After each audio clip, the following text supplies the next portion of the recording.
தங்கள் மனம் கவரும் திரை கலைஞர்களின் வாழ்க்கை பயணத்தை தாங்கள் தொடர்ந்து காண உங்கள் நியூஸ் மிக்ஸ் டிவியை சப்ஸ்கிரைப் செய்து கொள்வதுடன் நிகழ்ச்சி பிடித்திருந்தால் லைக் என்ற பட்டன் மூலம் தங்கள் விருப்பத்தையும் மற்றவர்களும் அறிந்திட ஷேர் என்ற பட்டன் மூலம் பகிர வேண்டுகிறோம். நியூஸ் மிக்ஸ் டிவி தங்கள் அனைவரையும் அன்புடன் வரவேற்கிறது. மாநிறம் கொண்ட தோற்ற பொலிவில் சதுர் வடிவிலான முக அமைப்பு, சிவப்பேறிய சிறிய கண்கள், மிக நெடிந்த உயரம் இல்லை எனினும் உயரத்திற்கேற்ப சற்று ஆஜானுபாகுவான உடல் அமைப்பு, கணீர் என்ற தனித்துவமான குரல் வளம் என கூறிக்கொண்டே போகும் அளவுக்கு தோற்ற காரணிகளையும் இரண்டாம் நாயகர், வில்லன் மற்றும் குணச்சித்திரம் என தனது தேர்ந்த பன்முக நடிப்பால் திரை உலகில் முத்திரை பதித்து ரசிகர்களின் உள்ளம் நிறைந்த சிறப்பு காரணிகள் மட்டுமின்றி சுமார் 7 வருடங்களாக மூளை முடக்கு வாதத்தால் பாதிக்கப்பட்டு உயிருக்கு போராடி வரும் வேதனை சூழ் நாயகராக இன்றளவும் பயணித்து வருபவர்தான் கலை உலகின் துயர் நாயகர் தென்னவன் ஆவார். எண்ணுயிர் தோழன் திரைப்படத்தில் ஏமாற்று வில்லன் மற்றும் அரசியல்வாதியாக, ஜெமினியில் கை கதாபாத்திரமாக, விருமாண்டியில் கொண்ட ராசுவாக என தனக்கு அளிக்கப்பட்ட வேடத்திற்கு உயிர் தந்த சிறப்புக்குரியவர். வெள்ளித்திரை மட்டுமின்றி சின்னத்திரை தொடர்களாலும் மனம் கவர்ந்தவர். இப்பேற்பட்ட ஏற்றத்தையும் மாபெரும் இரக்கத்தையும் தன் வாழ்வில் கொண்டு தற்போது கொடிய சூழலில் வாழ்ந்து வரும் கலை உலக காணல் நீர் துயர் நாயகர் தென்னவன் எங்கு பிறந்தார், எவ்வாறு வளர்ந்தார், அவருடைய குடும்ப பின்னணி யாது, இந்திய திருநாட்டுக்காக தன்னையே அர்ப்பணித்த தந்தையின் வீர தீரச் செயல் யாவை, கலை பின்புலம் இல்லாத குடும்பத்தில் பிறந்தவர் எப்படி திரைத்துறையில் கால் பதித்தார், முத்துரை பதித்த திரைப்படங்கள் என்னென்ன, கடும் போராட்டத்திற்கிடையே திரை உலகில் பயணித்து தனக்கென்று ஓரிடத்தை பிடித்தவரை முடக்கி போட்ட துயர்மிக்க சூழல், தற்போதைய வாழ்வியல் நிலை உள்ளிட்ட அவர்தம் நினைவலைகள் கூறும் சிறப்பு வாழ்க்கை பயணத்தை தற்போது விரிவாக காண்போம். 1966 நவம்பர் மாதம் 16ஆம் தேதியன்று தமிழகத்தின் மேற்கு மாவட்ட கொங்கு மண்டலங்களில் பிரதானமான கோயம்புத்தூரை பூர்வீகமாக கொண்ட துரைசாமி என்பவருக்கு பிறந்த பாச மகன்தான் நமது வாழ்க்கை பயண நினைவலைகள் நாயகர் ரமேஷ் துரைசாமி எனும் இயற்பெயருடைய தென்னவன் ரமேஷ் ஆவார். தந்தை துரைசாமியானவர் இந்திய இராணுவத்தின் தலைமை பொறுப்பில் பதவி வகித்த மாபெரும் தேசப்பற்று கொண்டவர் மட்டுமில்லாமல் நாட்டுக்காக தனது வாழ்வையை அர்ப்பணித்துக் கொண்ட சிறப்பாளரும் கூட. இப்பேற்பட்ட உயர் பொறுப்புகளும் தேசப்பற்று மிக்க குடும்பத்தில் பிறந்தவரான ரமேஷ் அவர்களுக்கு தந்தையை போன்று தேசியத்தின் மீது மிகுந்த விசுவாசம் ஒரு பக்கம் இருப்பினும் அதைவிட கலைகளின் மீது கொண்ட பற்று அதிகமாகித்தான் காணப்பட்டது.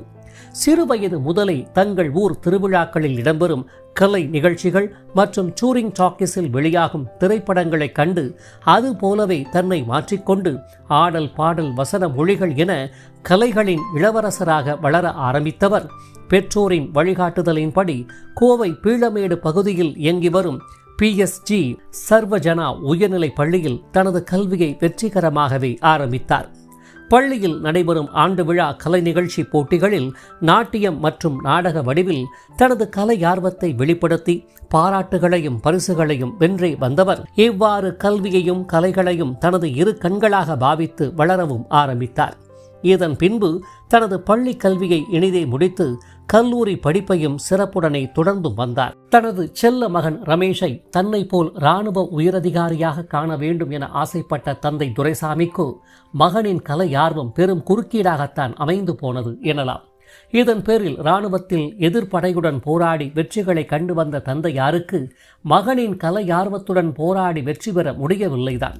இந்நிலையில்தான் கோவையில் இருந்து கலைகளின் புகலிடமாம் சென்னை மாநகர் நோக்கி பயணப்பட்ட ரமேஷ் அவர்கள் தனது நண்பர்கள் வாயிலாக ஒவ்வொரு திரைப்பட கம்பெனி என ஏறி இறங்கியவருக்கு வாய்ப்புகள் அமையாத வேளையில் சில அமெச்சூர் நாடகங்களில் தன்னை இணைத்துக் கொண்டு நடிப்பில் செம்மைப்படுத்தியும் கொண்டார்.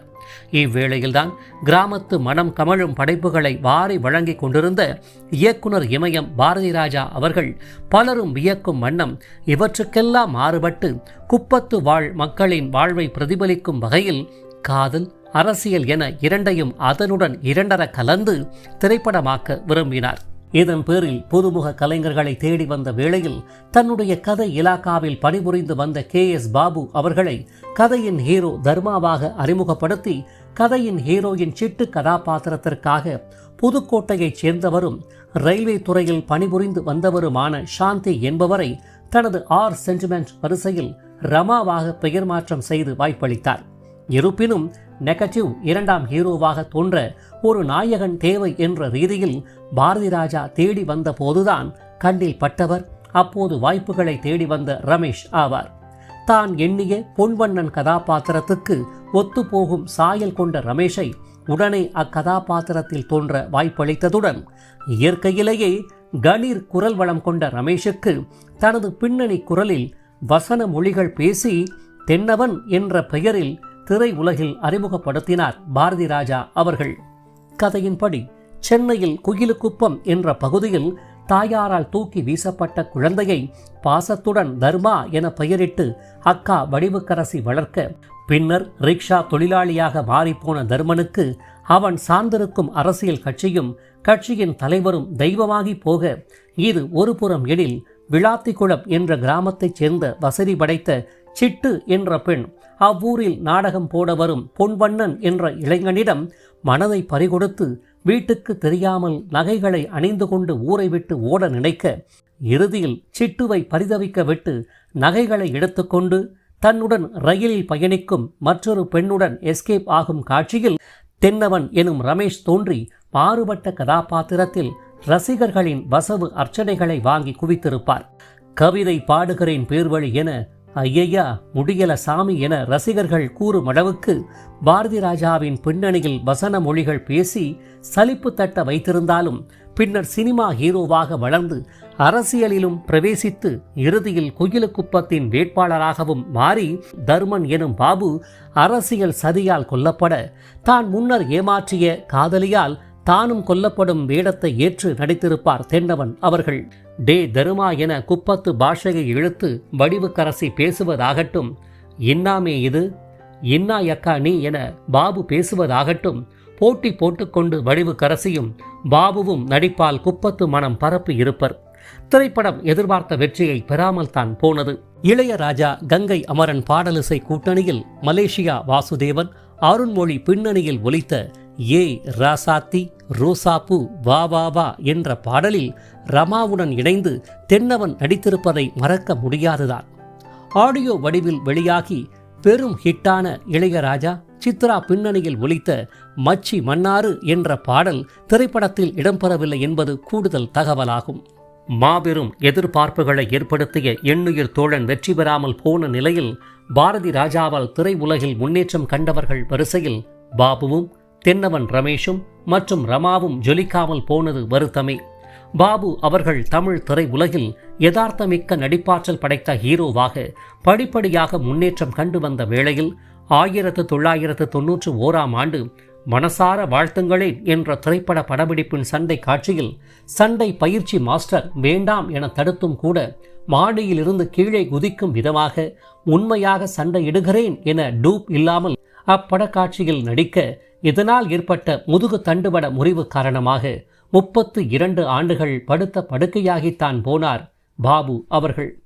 மனசார வாழ்த்துங்களேன் என்ற திரைப்படத்தின் தலைப்பை போல சண்டையிலும் தனது யதார்த்த நடிப்பை வெளிப்படுத்தி ரசிகர்களின் வாழ்த்துக்களை பெற்று உச்சம் பெற நினைத்தவரின் வாழ்வில் துயர்களும் வேதனைகள் மட்டுமே எஞ்சி நின்று இறுதி வரை படுக்கையோடு பயணித்து முடிவில் 2023ஆம் ஆண்டு செப்டம்பர் 19ஆம் தேதி தனது 60ஆம் வயதில் மறைந்தார் பாபு அவர்கள். 1991ஆம் ஆண்டு ஏற்பட்ட இக்கடும் நிகழ்வானது சுமார் 32 வருடங்கள் வரை பாபுவை படுக்கையிலேயே கிடத்தி கடும் மனவலிகளோடு பயணிக்க வைத்து இறுதியில் மரணத்தை தந்து விடைபெற வைத்தது கொடுமையாகும். இவ்வேதனை ஒருபுறம் எனில், மேற்கூறிய எண்ணுயிர் தோழன் திரைப்படம் மூலமாக ஹீரோயினாக அறிமுகமான ரமா அவர்கள் இத்திரைப்படத்தை தொடர்ந்து அந்தி வரும் நேரம் மற்றும் லேடிஸ் ஹாஸ்டல் உள்ளிட்ட சில திரைப்படங்களில் மட்டும் நடித்த நிலையில் வந்த வேகத்தில் திரை உலகை விட்டு திரும்பியவர் இதன் பின்னர் சுமார் 20 வருடங்கள் கழித்து, அதாவது 2010ஆம் ஆண்டு வெளியான அவள் பெயர் தமிழரசி திரைப்படத்தின் வாயிலாக அம்மா கதாபாத்திர கலைஞராக மீண்டும் வெள்ளித்திரையில் கால் பதித்தார். இதன் பின்னர்தான் ஏறு முகத்தை தாயார் கதாபாத்திர நாயகியாக காண ஆரம்பித்த ரமா அவர்கள் சின்னத்திரை தொடர்களிலும் தோன்றி சிறப்பித்தும் வருகிறார். மேற்கூறிய எண்ணுயிர் தோழன் திரைப்படத்தின் வாயிலாக அறிமுகமான தென்னவன் ரமேஷ் அவர்கள் இதையடுத்து நடிகர் திலகம் சிவாஜி கணேசன், ஆக்ஷன் கிங் அர்ஜுன் இணைந்து நடித்த முதல் குரல் என்ற திரைப்படத்தில் புரட்சிக்காரன் வேலுத்தம்பி கதாபாத்திரத்தை ஏற்ற விஜயகுமாரின் உதவியாளராக சில காட்சிகள் மட்டும் தலைகாட்டி திரை உலகில் இறங்கு முகத்தை சந்திக்க ஆரம்பித்தார்.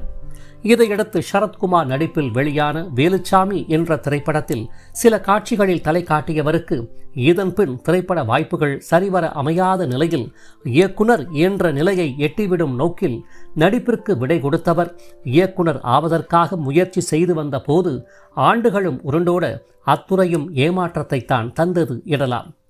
இதன் பேரில் சுமார் 7 வருடங்கள் இயக்குனர் ஆவதற்காக பல்வேறு முயற்சிகளை மேற்கொண்டு வந்தவர் அதனில் வெற்றி பெறாத நிலையில் நண்பர்களின் வற்புறுத்தல் காரணமாக வேறு வழியின்றி நடிப்பில் கவனம் செலுத்த ஆரம்பித்தார். இதன் அடிப்படையில் 2002ஆம் ஆண்டு சரண் இயக்கத்தில் விக்ரம் நடிப்பில் வெளியான ஜெமினி என்ற ஆக்ஷன் மற்றும் கேங்ஸ்டர் கதையம்சம் கொண்ட திரைப்படத்தின் மூலமாக கை என்ற கதாபாத்திரத்தை ஏற்று ரசிகர்களின் மனம் தொட்டிருப்பார். இத்திரைப்படம் வெற்றி கண்டது. ஜெமினி திரைப்படத்தில் நடித்த புகழின் காரணமாக தமிழ் திரைப்பட வாய்ப்புகள் தென்னவனை நோக்கி அணிவகுத்துதான் நின்றன எனலாம்.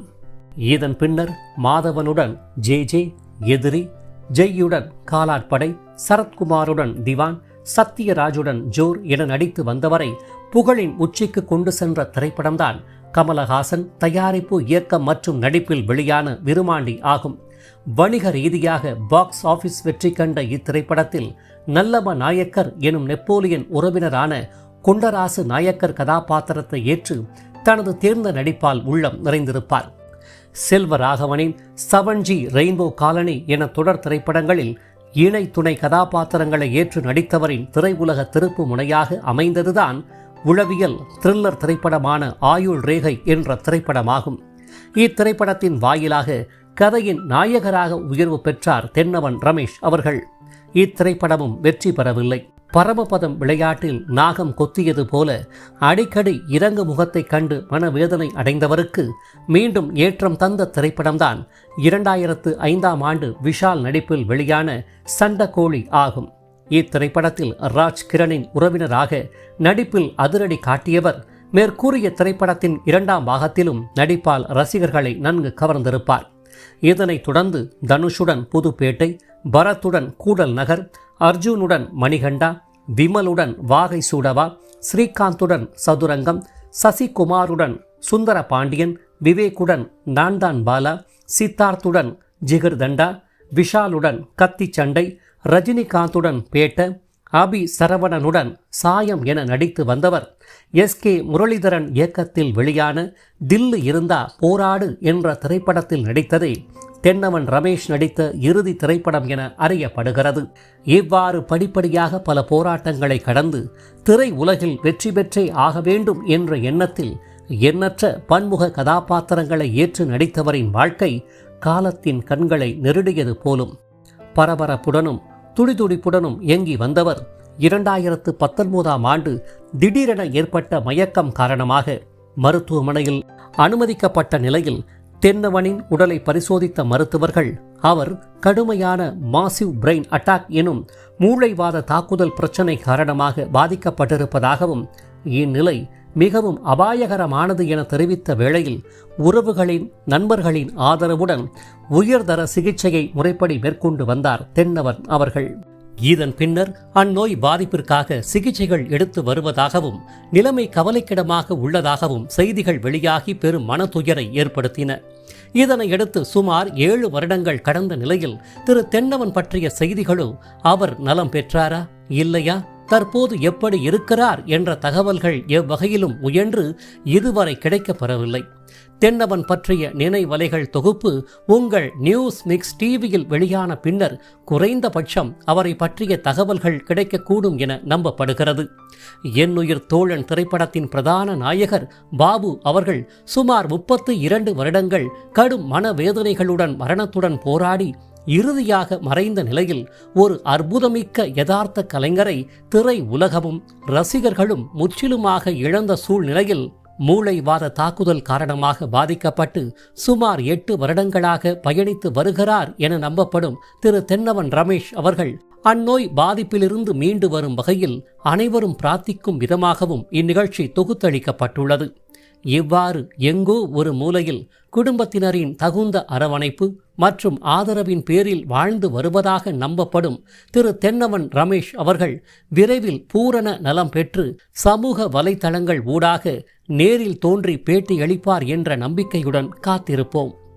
இவ்வாறு தனது தேர்ந்த பன்முக நடிப்பால் 2ஆம் நாயகராக, வில்லன் கலைஞராக, குணச்சித்திர திறனாளராக என கலை உலகில் வலம் வந்து ரசிகர்களின் மனதில் நிலைபெற்று போனவரும் ஏ ராசாத்தி, பூச்சூடி, பாபா என்ற எவர் கிரீன் ஹிட் பாடலின் மறக்க முடியாத ஹீரோவுமான திரு தென்னவன் ரமேஷ் அவர்கள் நோய் பாதிப்பிலிருந்து பரிபூரணமாக குணமடைந்து மீண்டும் கலை சாதனைகள் பல படைக்க வேண்டும் என்றும் அவர் விரும்பியவாறு இயக்குனர் அந்தஸ்தை எட்ட வேண்டும் எனவும் அதற்குரிய உடல் நலனை எல்லாமல்ல இறைவன் அளிக்க வேண்டியும் அமைதியும் ஆரோக்கியம் நிறைந்த வளம் நிறைந்த நலன்களோடு அவர் நீடூழி வாழ ரசிகர்களாகிய நாம் அனைவரும் ஒன்றிணைந்து பிரார்த்தித்து வாழ்த்துவோம் என கூறி, இவரை போன்ற மறக்க முடியாத கலை பன்முக நாயகர்களான குயிலுக்குப்பம் குயிலுக்குப்பம் கோபுரம் ஆனதென்ன என்ற ஹிட் பாடலின் நாயகரும் எழுத்தாளர், கதையாசிரியர் எனும்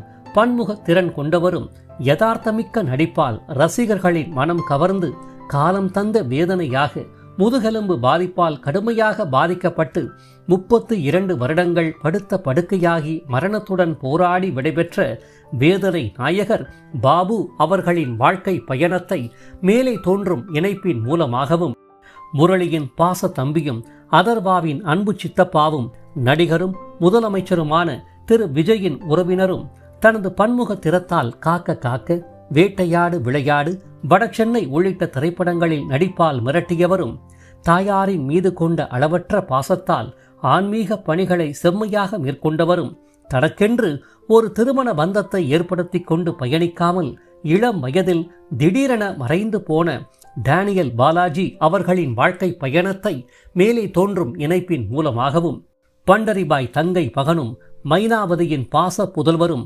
அழியாத கோலங்கள் திரைப்படத்தின் மூலம் அறிமுகமாகி பன்னீர் புஷ்பங்கள் உள்ளிட்ட திரைப்படங்களின் நண்பர் கதாபாத்திரத்தை ஏற்று மனம் நிறைந்தவர்.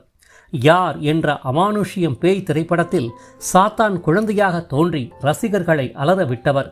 இப்பேற்பட்ட சிறப்புக்குரியவரும் வாழ வேண்டிய இளம் வயதில் மறைந்து போனவருமான ஷியாம் சுந்தர் அவர்களின் வாழ்க்கை பயணத்தை மேலே தோன்றும் இணைப்பின் மூலமாக மட்டுமல்லாது, தாங்கள் பார்த்து கொண்டிருக்கும் வீடியோவின் கீழே காணப்படும் டிஸ்கிரிப்ஷன் பகுதியில் பிரத்யேகமாக வழங்கப்பட்டுள்ள இணைப்புகள் வாயிலாக மேற்கண்ட மறக்க முடியாத கலை நாயகர்களின் அரிய தகவல்கள் மற்றும் குடும்ப புகைப்படங்கள் நிறைந்த சிறப்பு வாழ்க்கை பயணத்தை தாங்கள் அனைவரும் முழுமையாக அறிந்து கொள்ளலாம். இவர்களை போன்ற மறக்க முடியாத திரை கலைஞர்களின் வாழ்க்கை பயணத்தை தாங்கள் தொடர்ந்து காண உங்கள் நியூஸ் மிக்ஸ் டிவியை சப்ஸ்கிரைப் செய்து கொள்வதுடன் பின்னர் வரும் பெல் பட்டனில் உள்ள ஆல் என்ற எழுத்தை தெரிவு செய்து கொண்டு தங்களின் விருப்பத்தை லைக் என்ற குறியீடு மூலமாகவும் கருத்துக்களை கமெண்ட் பாக்ஸ் வாயிலாகவும் பகிர வேண்டுகிறோம். காத்திருங்கள் மற்றும் ஒரு வாழ்க்கை பயணத்திற்கு. அதுவரை இணைந்திருங்கள் உங்கள் நியூஸ் மிக்ஸ் டிவியுடன். நன்றி.